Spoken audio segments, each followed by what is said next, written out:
Sir நேத்துக்கு news வந்திருக்கு, வடநாட்டுல ஒருத்தரை அரெஸ்ட் பண்ணிருக்காங்க. வருத்தமான விஷயம், ஆனா அதுல ஒரு சந்தோஷமான விஷயம் இருக்கு.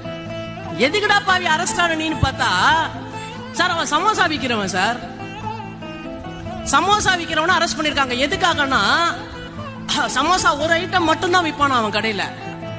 ஆனா அவனுடைய ஆனுவல் டர்ன் ஓவர் இன்கம் வந்து 80 லட்சம் ரூபாய். 40 லட்சம் ரூபாய்க்குள்ள இன்கம் இருந்தாதான் ஜிஎஸ்டி கட்ட வேண்டாம். 40 லட்சம் ரூபாய்க்கு மேல இருந்தா ஜிஎஸ்டி கட்டணும். 80 லட்சம் ரூபாய் சமோசா வித்திருக்கிறான், நீ ஜிஎஸ்டி கட்டலன்னு அவனை அரெஸ்ட் பண்ணிருக்காங்க. சோ மாணவர்களே, சகோதரிகளே, ஃப்ரெண்ட்ஸ், நல்லா தெரிஞ்சுக்கோங்க. 80 லட்சம் தான் நம்ம டார்கெட்னா சமோசா கூட நம்ம விக்கலாம், மசாலோட விக்கலாம், டீ போட்டு விக்கலாம். நாம என்ன செய்யறோம்ன்றது முக்கியம் இல்ல, ஆனா நாம செய்யறதுல நம்மள விஞ்சறதுக்கு ஒரு ஆள் இல்லாத மாதிரி நாம அதை செய்யறோமான்றது மட்டும்தான் முக்கியம்.